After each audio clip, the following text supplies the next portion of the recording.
everybody. Kemmunion. We up in the place. Okay, my Alton. So, Anetta, for joining us on this Sunday afternoon for our regularly scheduled communion. So, first and foremost, we're going to get into our regular prayer.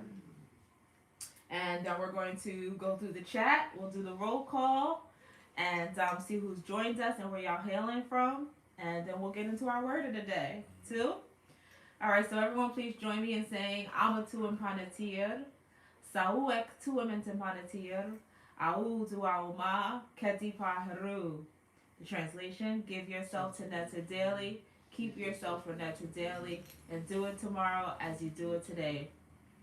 We give homage to the Creator, who is like our Father and who is like our Mother, who is everything that we can perceive and everything that we cannot perceive, who is everything yet is no one thing, who comes to us in the form of the Netzeru Ra, who is the light of the heavens, the light of the inner planes, as well as the light of our lives, who shines the light for us on the path of Ma'ati, which is the path of truth, justice, righteousness, and harmonious balance, who comes to us in the form of the light of vitality, giving us the strength and the endurance to live and act upon that which we know to be true. Homage to you, the one who shines in and through us as a beacon of light for those who are blind to the facts of their place, their position, and their responsibility in the divine scheme of things. May we be ma'akaru, true of thought, word, and deed, to our highest reality, and in our moments of crises in the dark nights of the soul, when it appears that everyone and everything else has let us down, so it is, and so shall it be. Everyone say, Amen ma'at. Ma'akaru. All right, let's dive into this roll call. I see them. Got started early. They did. They don't be wanting to wait. Not All right. following protocol. It's okay. Alutanakta Sheps Ranu from the center of the universe in Brooklyn. All right, YouTube, tell me where the rest of y'all is hailing from. We got quite a number of people over on YouTube joining in. So we got Edward in San Diego, watching from East Orange, Orlando, Florida, Phoenix, Arizona, Lincoln, Nebraska. Duaneta Waseret is watching us from Philly. Give thanks. Yes, where else? Oakland, California is in the house. Yes, holla YouTube. Lafayette, Louisiana. Newark, Delaware. Give thanks. Cheryl's joining us from the DMV. Okay. Give thanks. Colorado is in the building. All right. Yes. Edmond, Oklahoma. Nice. St. Louis, Missouri, Cleveland, Ohio, Philly as well. More people from Philly. New Haven, Connecticut is in the place. Tri-state is Give represented thanks. Yes. To our nutter.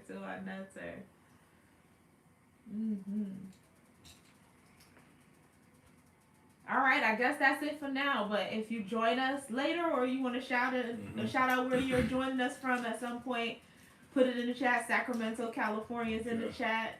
Yes, that's what's up. So greetings to the righteous and respectable chat. That's Thank right. you all for That's joining us today from all across the country, all the way from Oakland and Sacramento to right here in Newark, New Jersey. That's To Anetta, covering thousands of miles of land in the right. righteous and respectable chat today. Give thanks. Hope you all enjoyed that track. South The Carolina. Greer, South Carolina, do I not say? And NYC, yes. Hope you all enjoyed that track that we played.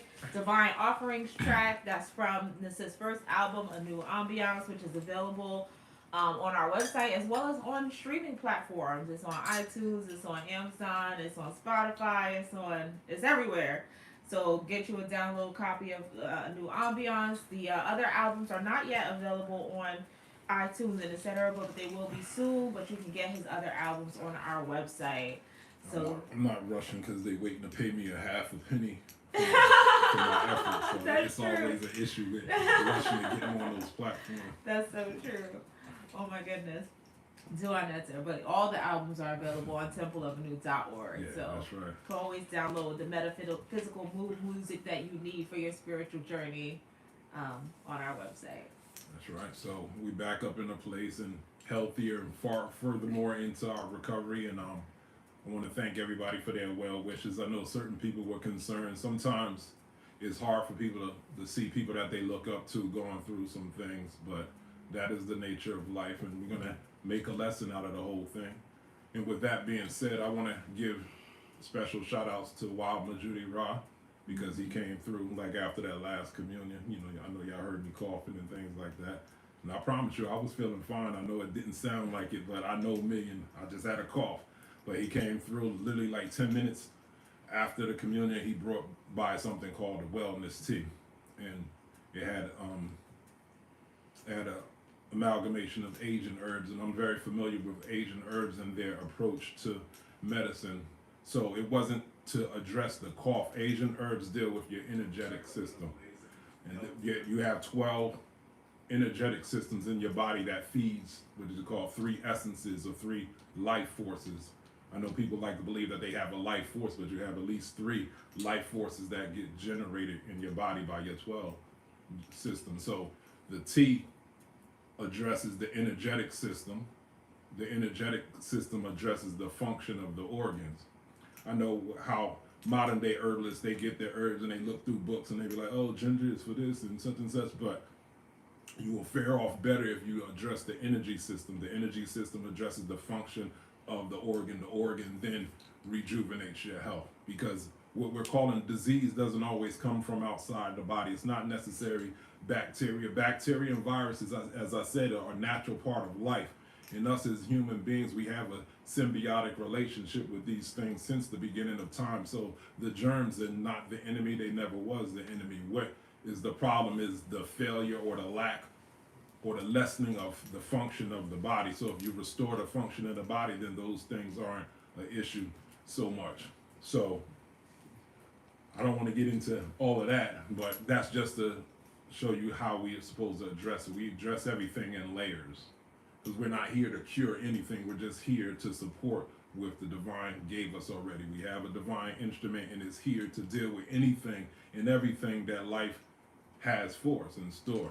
So as you notice, I was coughing, and coughing affects the lungs. Coughing corresponds to the Neteru Hapi.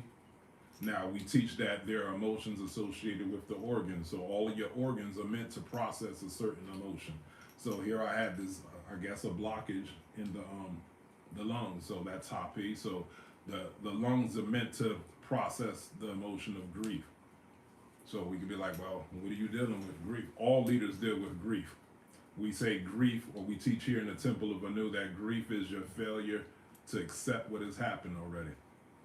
And I think being black as America, we all have a challenge dealing with grief, a challenge dealing with slavery that has happened, that it went down that way, it shouldn't have went down that way, and we still have residual feelings about it, and it makes it hard for us to move on sometimes. As a leader, we have residual feelings about how we would have liked for things that went down, how we wanted to be more impactful, how we might have failed in certain circumstances or even failed certain people. So there's always going to be a measure of grief. So the so-called disease or the off balance was just my spirit within showing me that I had to do some further work on that issue. So I was never in trouble. So what I'm saying, what I'm making this lesson about is that if you're spiritually mature, which I believe we are all, then all things are a blessing, even some of the messed up things. Because this thing called spirituality is really a journey of self-discovery. And how could you really say you know who you are if you don't have any challenges or resistances in life? Now, a lot of you out there that are listening, you come to African spirituality running from the world. Some of you are running and wanting protection from life, protection from people, as though life was supposed to be this easy thing. Because, you know, everybody's on this mission to sit under the palm trees and sip coconuts all day, thinking that they're not here to do work. Shu, the Neter Shu is working. The Neter Geb is working. All the Neteru are working, and you are children of the Neteru, so you're put here to work, not to just chill out. And we're some people, so we don't chill.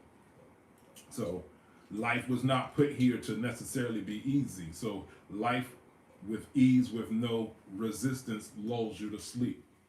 In the essence, one of the essences of spirituality is about vigilance. And the root to the word vigilance is vigil. which means to stay awake, which means to stay alert. So what is it that we're supposed to be staying alert about or for?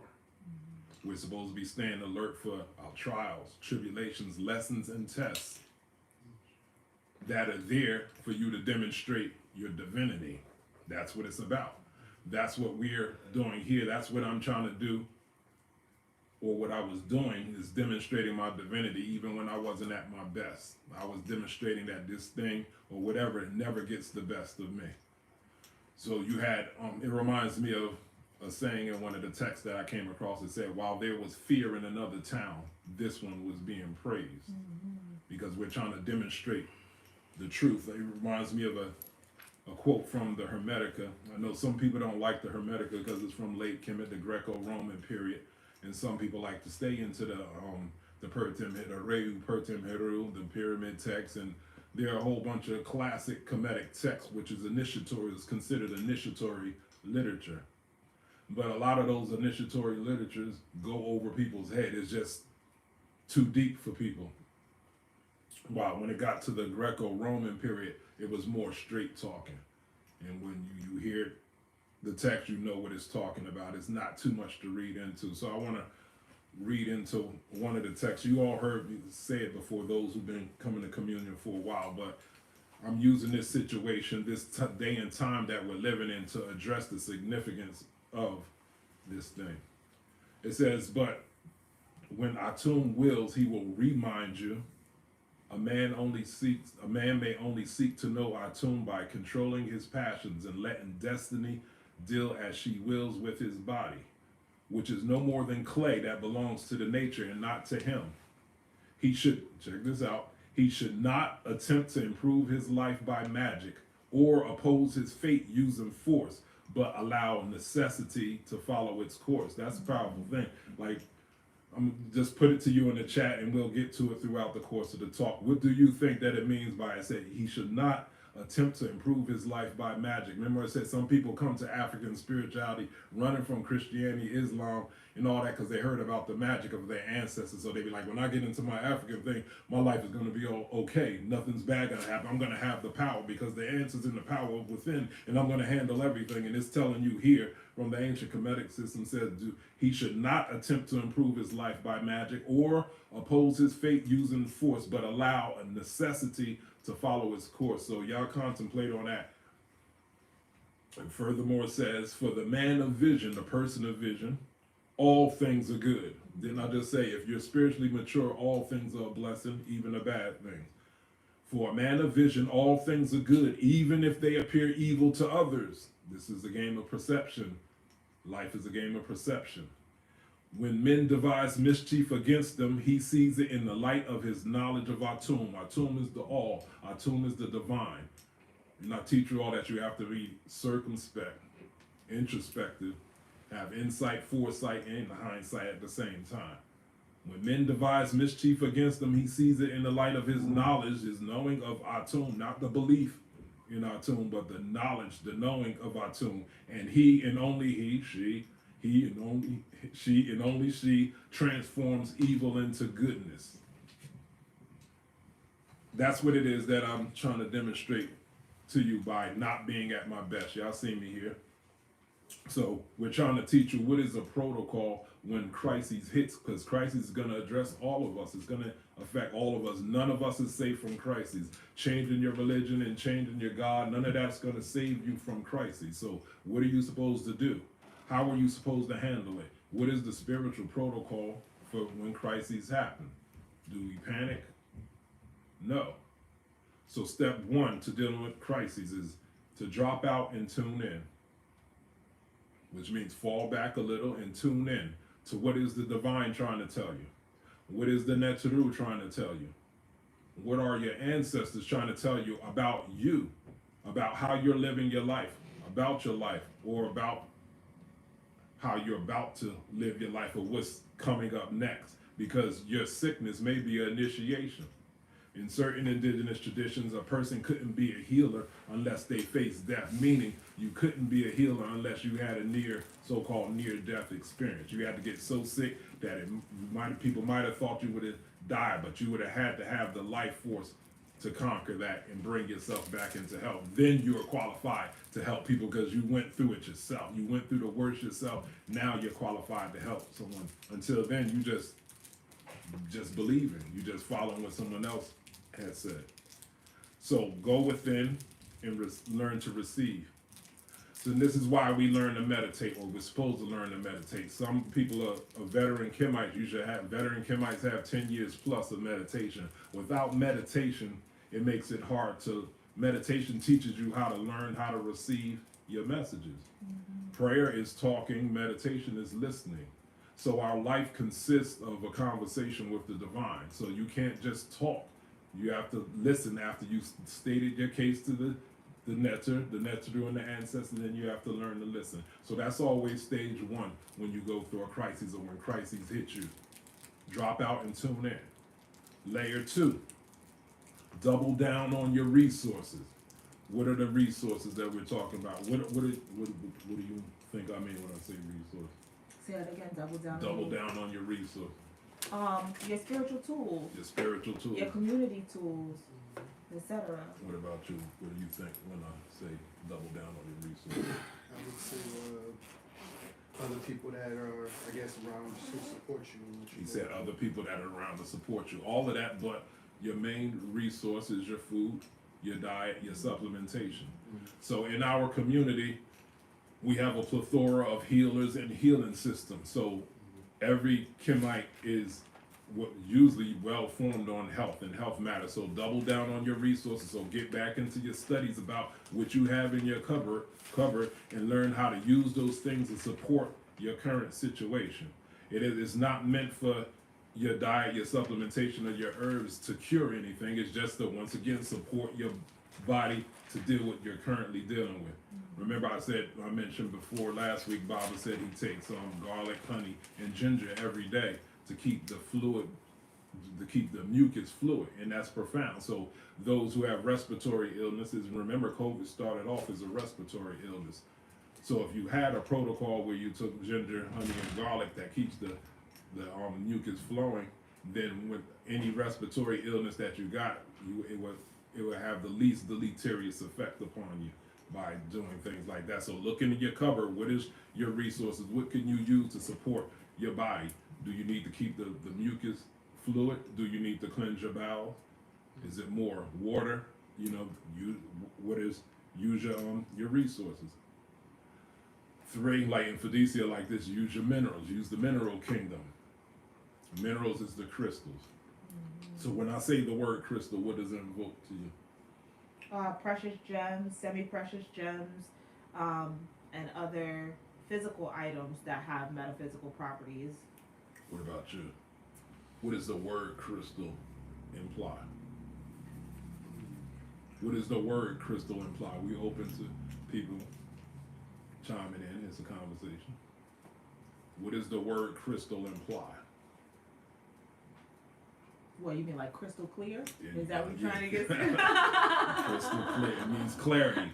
So crystals support clarity of the psyche based off of the quality of the crystal. Crystals come in different colors and stuff. So what is it what type of crystal, which type of clarity do you need for your psyche? Which type of clarity do you need to support your energetic system?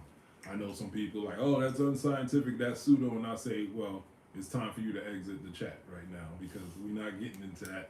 There's other platforms out there that specialize in science and history and all that other beautiful stuff you want to learn. We learn that over there, but over here we deal with the metaphysics and the spiritual. So just so know where you're at. So you need the minerals, the crystals for clarity. And then lastly, you need unbreakable resolve. Unbreakable resolve is just your mental state to know that you can and will get through the crises, not just to say that you survived it, but to have a new appreciation of life, purpose, as well as appreciation of the different operations of life. Remember, it's all good, even the bad stuff. So when you come through it, you be like, you feel invincible, like, okay, I survived that, I conquered that, I shown myself something. Remember, they say all the answers are within. So I went within, I used what it was I taught, I used resources, and I got through it. So over here, we were given resolution and solutions throughout the whole pandemic. We wasn't given cures, we were given resolutions and solutions, because I taught at the beginning, I said it's gonna be inevitable that each one of us is gonna have to possibly deal with that thing and have to catch it in order for our bacteria and our viruses inside to create a symbiotic relationship with it so we could survive, so we could thrive. So everyone in the temple that I know of that caught the so-called COVID, they was just inconvenienced for a mere 24 hours. While people out in the world, they was down for the whole 3 weeks. So a 24-hour inconvenience proves that people's lifestyle decisions and the resources that they had pulled them through. The resources that we discussed on here. So like I said, that text said before, while there was fear in other towns, this one was being praised. I'm saying all this because it's just a matter, it's a matter of transparency, or the need for a level of transparency, because we all go through things. All of us, through the top of the hierarchy down to the so-called bottom of the hierarchy, we all go through things. But what distinguishes one person from the next person is how you go through things. That's the difference between being you all and you all from other people in your life. How do you go through things? So you all seen me at my best before the whatever, what do we call it? You ain't supposed to say it because of the algorithms, right? So before the imbalance, you see me challenged, or not at my best. You see me challenge, you see me persevere, and you see me overcome. The point is, the operative thing is, you seen me show up. One text says, uprightness is fitting for the ruler, or a ruler. Indeed, the front of the house puts respect in the back of the house. So I'm trying to demonstrate that I'm not asking you all to do anything that I haven't done or that I'm not doing myself. So you seen me show up. So all in our lives, you've seen people not show up to work just because they had a stomach ache. You've seen people not show up to work just because they had a headache. You've seen people use the excuse, I'm not at my best, or I'm not 100%. So those excuses were acceptable in certain circles. But if you're black in America, when were you ever at 100%? When was the last time you really ever gave your best to anything? So I'm trying to demonstrate that this legacy of ours is worth me giving 100%. It's worth me inconveniencing myself for. So some of us are I understand taking care of your health, and that's necessary, but most are looking for excuses to tap out instead of tap in to see what they're made out of. Most people are relying too much on the ancestors in the Netru. When we say these things are within you, the ancestors in the Netru are in another dimension. They need for you to be strong in this dimension, so they have to work through you. They're not working outside of you, they're working through you. So it's going to take a lot more on our behalf to move that needle. We want the needle to move in our condition as a people, but we all keep tapping out at every little inconvenience and stuff. Like, oh, I'm not good or whatever. So that's what it was that I was trying to demonstrate. Because if we're honest about spirituality, spirituality is about the intangible. The intangible means the unseen. For some people, the intangible means unreal. And that's part of the conversation that's been going on the last 10 years in the conscious community. Even amongst ourselves, people like, God is not real. If your God is real, why did he let this happen? If your God is real, show him proof. Tell him to show up tomorrow. So they was doing all that with the Jesus stuff. Then it turned on the African systems about the Orisha. If the Orisha was real, why they let slavery happen? Everybody got all these excuses to not tap in to the intangible. So what we're saying today is, everything that we do, the clothes and the colors that we wear, the fragrances that we wear, the ceremonies that we do collectively are meant to tap in to the intangible, and through transmutation, through ceremony, is to make the tangible tangible, make the intangible tangible. That's what it is that we're trying to do. So there were success and abundance rituals, that ceremonies that we did 3 years ago that I'm just starting to experience now. Because we had this thing, when you do a ceremony and you wonder if it's working. You know, like I touched a good chunk of change from some stuff from an investment several years ago. The word investment is the same as kind of like spirituality. It's the same principle of spirituality. When somebody says something to you about an investment, it's an investment in something that's intangible, right? And you got to make that investment at the right time, in the right circumstance, in order for you to make a return on your investment. It's the same thing.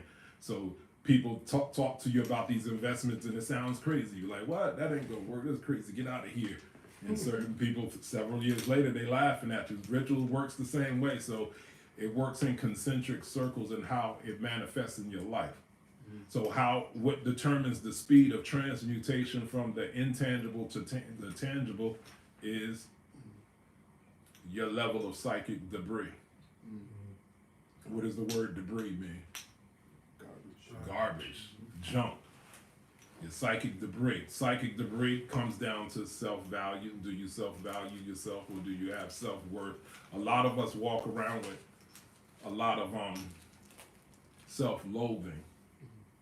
So we say the proper words, I'm divine, I'm a divine being, but based off of our personal history, maybe where you come from or your experience in your younger years in your life, you still secretly self-loathe yourself. That's part of the psychic debris that you have to get through, or that creates this muck that your spiritual energies have to work through. Then the second layer, or another layer of psychic debris, is time, your belief in time. So some people don't believe that once you set your intention, things should automatically start shifting. Some people are like, oh, it's going to take some time.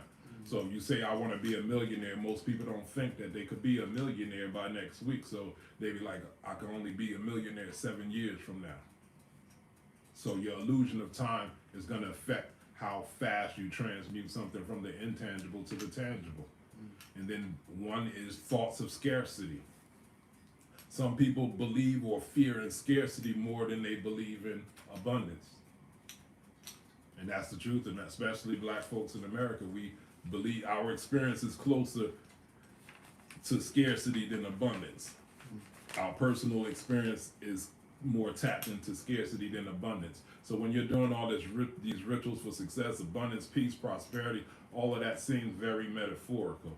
So you're creating and generating your own psychic debris. Once again, that is why meditation is necessary. That's why ma'at matters. That's what we're really getting down to. This is not a talk about health. This is a talk about ma'at, and ma'at encompasses every aspect of our lives. And now we all know the 7 cardinal virtues of ma'at, but we all know it condenses down into balance and correct measure.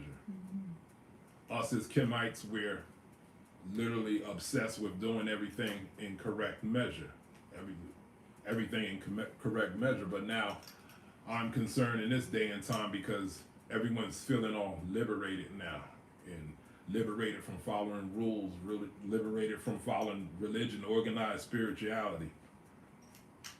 Just liberated. I'm gonna do what I want. I'm gonna do what makes me happy. I'm gonna do what I feel. And not understanding that people were having a problem processing their feeling. A lot of people have problems distinguishing between what is real and what is unreal. So you have people with a philosophy that's running amok, that's adding more psychic debris to the atmosphere. I blame it on that movie, The Secret. You remember The Secret years ago? The Secret spoke some truths, but they were half truths. They spoke, about your desire and your intention and vision boards and all of that. But what it did, it disrespected the divine intelligence of the universe. It made it seem like the universe is just some big wishing well that's just here to give you what you want, on your terms. And then it's confused a lot of people when you didn't get what you want on your own terms. Because the caveat in there is there's a divine intelligence in the universe. And sometimes people seem like they talk out both sides of their mouths. Some people say, oh, it's not intelligence, it's just a force. You hear the Asians say it's just a force, but then they got the Tao Te Ching and they got their oracle thing, and this oracle reveals to you how you're supposed to be moving, which implies that there's some type of intelligence to the force. That through this oracular system, it determines what's the right time for you to do something and how it's going to work for you or how it's not going to work for you. So we have to understand that the things that you want, or the thing, we'll say, because we understand that people need things, but people want things, and people elevate their wants over their needs a lot of times. So we have to add this caveat: the thing that you want, is it for your highest good? And if you get that thing that you want, and if it's not for your highest good, what are the possible far-reaching consequences? That's something they didn't deal with in the secret. What are the possible far-reaching consequences if you get what you want and it's not for your highest good? If it's not for your highest good, it's not good for anybody. It's just something that you're indulging in. In the sense, if it's not for your highest good, it's out of place, and that means it's a form of cosmic theft. And then here we got the 42 principles that you should not steal. So we're talking about a delicate balance. Today we're having a discussion about the many layers of ma'at. Everyone sticks to everyone tends to emphasize the moral aspects of ma'at, but there's layers, definitely layers. So we could assume that being black and melanated in America, we're starting from a place of imbalance. When we're embracing these traditions, we're starting from a place of imbalance. And everything that we do in our tradition is to bring us back into balance. And that's what we do the prayer for, the worship, the collective ceremony, even study. The study is to make sure you have the proper paradigm to keep you grounded on earth, but in tune to your highest reality. So it keeps us relatively in balance with no side effects. There are no real side effects to yoga and meditation if you're doing it properly. Now, sometimes, in my experience as a spiritualist, I see a lot of people that self-indulge in this whole, I'm going to do what I want to do on my terms, I'm free, I ain't got to follow you, I ain't got to follow no rules, I ain't got to be initiated, nobody gets to govern me or giving me any direction. And these type of people wind up in a certain predicament, a precarious position. So now what we do in our form of spirituality, and a lot of people's forms of spirituality, is we consider ourselves light workers, because Ra is our nature. Ra is the light. Light is usually connected to the colors gold and white. So this is a challenging conversation to have, because people play games with light and dark, and the white race and the black race. So some people associate white with pale. Some people associate dark or black with the black race, and they think this is what we're talking about when we're talking about light workers and dark workers. And originally these phrases got nothing to do with the color of the skin. These are concepts. These are talking about a spectrum of energy. Us as light workers, we specialize in one spectrum of the energy. So now we're talking about Ma'at today, right? So we have to understand polarity. So some of us work on one spectrum of energy, while others work on another spectrum of energy. So I said all of that to say, so not to associate the so-called dark workers with black people. So we'll say those who specialize in things that's taboo to the light workers. So sometimes some people veer off so far into that dark side or that other spectrum that the light workers, what they do is insufficient, because they veered so off into that other spectrum. Remember, light workers work on one spectrum, those other people work on that other spectrum. So sometimes these people got to go to the other people that work on that other spectrum, because that's what it is that they specialize in. It doesn't mean that they're more powerful. That's just their side of the spectrum that they deal with. And to my observation is the people that don't like rules, don't like regulations, don't like following any type of directions or being instructed proper, they tend to unconsciously veer off into that other spectrum where they're going to need help. And they tend to go to those other workers because of desperation, or they're trying to cheat their karma. Y'all heard that. So the people that don't like to follow rules get themselves in trouble, so they want quick fixes, so they go to the other side of the spectrum to cheat their karma, or because of desperation, because they don't want to do the work to stay in balance and to maintain balance.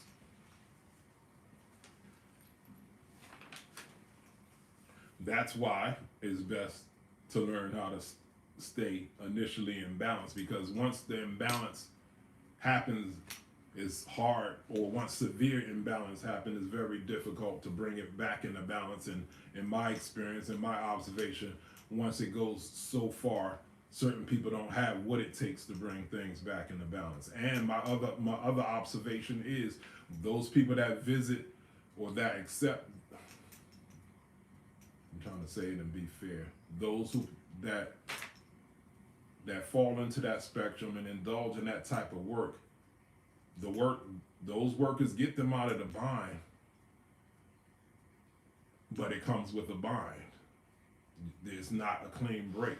So yeah, those people that work that spectrum, they tend to work with what you call hot spirits. In African spirituality, they got designations of spirits, hot spirits, and then there's cool spirits. In the Kemetic tradition, we tend to work with cool spirits. Hot spirits are spirits like Sekhmet. They fiery, they there to do the work, they there to go to war. So that other spectrum, they deal with a lot of warlike spirits, and they get things done fast. But a lot of times you don't get to walk away from those services clean. It's usually going to come with some binding initiation to that force that you have to do for the rest of your life. And if you don't do this thing for your rest of your life or appeal or address this force, it can have far-reaching consequences that go further than what it is that you actually came for the service for. It kind of reminds me of the drug commercials, the pharmaceutical commercials and stuff. So you got this disease, you're gonna have whatever, and you take this this medication and it relieves you of your one symptom, but it compounds all these other ones. You're like, damn, I was better off with the one symptom than this other thing. So it puts you in a position you gotta make some decisions. So now we go back to what it says. Do not use magic to try to change a circumstance. So they're talking about don't do things that's not in your highest good. It's talking about, yeah, there's times where you'll be slightly out of balance and you get back into balance, but don't let yourself go too far, because then you'll start trying to make the universe do what you want it to do. And so now we have to question, do you know what you're doing? Do you know what you want? Do you know if what you want, do you know the far-reaching effects of what it is that you want? So that brings us to balance in the community. We have this beautiful concept of community and doing for self and doing for others, to the point where we neglect ourselves and we start calling self the community. And that could be a problem. That could be an imbalance. And then we have this other beautiful concept called individualism. And everyone wants and needs to be recognized as unique, a unique contributor to the community. But in this day and time where everybody's liberated, I do what I want, when I want, for me, that version of individualism undermines the infrastructure of community. But the concept of community could stifle the individual too. If everything is for somebody else, everything is for the proverbial community. Even usually when people talking about the community, they ain't even talking about your own personal circle. Usually they got you on this mission to help a bunch of people you don't even personally know. And that could stifle you as an individual. You could lose yourself as an individual, or your identity of who you are as an individual in doing that. So the overarching question, the overarching lesson is, just because I can do something doesn't necessarily mean I should do. Let me rephrase it. Just because I can do anything I want doesn't mean that I should do everything that I want. There's a wisdom in there. Remember, do you know what's for your highest good? Because what's for your highest good is going to be good for everybody. What's not for your highest good could be good for you, but detrimental for everyone else. And that comes down to your image. That comes down to how you move and what you're indulging in, because everything is interconnected. So if you're into some dubious stuff, all your personal circle is going to be affected by that. And you'd be like, I'm just doing my thing. And you're like, damn, man, you supposed to be close to me. Now I got to answer for why you out here doing this other thing, you know? So everyone's talking about this happiness, personal happiness and pleasure. That's one of the sources of imbalance in our community. When I look at the Kemetic text, there's not an overabundance of things dealing with happiness. Happiness is in there, but it's not a lot dealing with it. Same with the Buddhist text. The Buddhist, you'll hear about centeredness. Centeredness is ma'at. So you'll hear centeredness over happiness, because happiness is momentary. Pleasure is momentary. I hope y'all know this by now. Pleasure is momentary, happiness is momentary. If it's momentary, that means it's not lasting, therefore it's not real. That's what the Buddhist is talking about. See, through your desires cause you to suffer, so you should be seeking centeredness, you should be seeking balance. Failure to accept this, in my opinion, is what's instigating the mental health crises that's going on in our community as well as the United States, because people have gotten confused of thinking that a person, a place, or a circumstance is responsible for their perpetual happiness. And when they find out that that's not true, they think it's a terrible thing. Like, look at what's happening to was that Miss America that just happened last week? I don't know the details of the situation, but look at that. She had the two highest validations in the world. She's Miss America, so as a black woman, to be considered the most beautiful woman in America means you're the most beautiful woman in the world, because everybody kind of follows America's lead on a lot of things. So here it is, a woman that's been called the most beautiful woman in the world, and in her personal circle, she was a lawyer.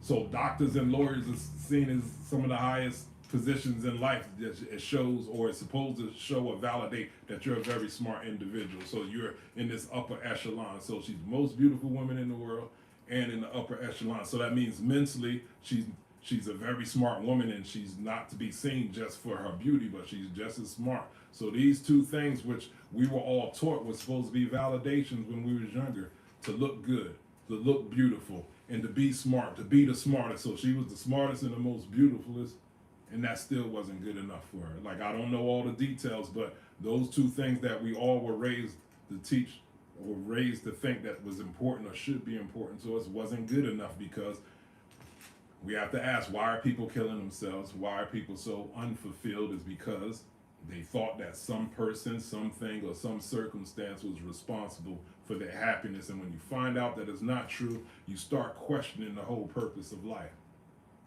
You start questioning the whole worth of life. So clearly she had nobody to talk to about that question. What is the purpose of life? What's the worth of it? What's it all for? So she's called the most beautiful person in the world, and that still wasn't good enough. She was recognized as smart, and for some reason it still wasn't doing it for her. So she clearly had no one to speak to put things in perspective. So for us, in our perspective, the purpose of life is to become a divine being in the flesh. That is the answer. That was always the answer. That was always the purpose. That's everyone's purpose. Not to be the doctor, the lawyer, or the most beautiful. You could do all that too, but you're supposed to prioritize being in the divine being in the flesh. The second layer to that is, while you're becoming a divine being in the flesh, the second layer is to live in tune and harmony with the environment. While you're being a divine being in the flesh, living in tune with the environment, the third layer is get with others that think like you do. Where's your tribe? And it's not going to be a perfect thing, but there's plenty of people that think at least 80% like you. You're supposed to get with those people while you're trying to be a divine being, while you're trying to live in tune with nature. And lastly, be at peace. Oh, not lastly. The next layer was indulge in appreciation of the pleasure and happiness that you experience with your tribe while you're being in tune with nature, while you're trying to become a divine being in the flesh. Remember, it says show appreciation for the moments of happiness and pleasure, meaning it's not going to be perpetual happiness and pleasure. There's going to be ups and downs, but there'll be sufficient pleasure and happiness in this. And lastly, then it says be at peace, knowing that everything that's happening to you is for your highest good, or your highest evolution, or your unfoldment. And if you can live these things with heart, and when we say with heart, we're talking about being earnest with honesty, then you could avoid the disappointments in life. So happiness and pleasure are not bad. We're not trying to say you shouldn't be trying to be happy, you shouldn't be seeking pleasure. Those things are just not good goals. Those things are just to give you momentary pleasure while you're well on your way to becoming a divine being in the flesh.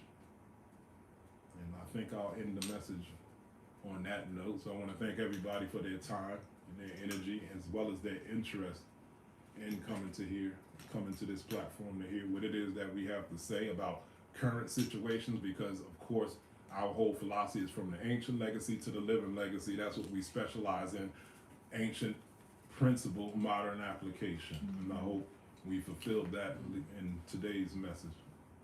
Dua Nutzer, Dua Nutzer, for your words and for your guidance and for helping us to understand how we can live in Ma'at in the 21st century. For those of you who appreciated the message today and would like to give energy back to us in Ma'at, in reciprocity, you can do so via donations to Cash App, which is $Temple of Anu, or by PayPal to Temple of Anu at gmail.com. We appreciate the reciprocity that you show us through your donations and the energy that you give us in the chat as well. We'll be back here we'll be back here in 2 weeks for our next regularly scheduled communion, joining you guys Facebook and YouTube Live at 1 p.m. Eastern Standard Time on February 20th. So looking forward to seeing you all then. Dua Neta, everyone. Shemi Matap.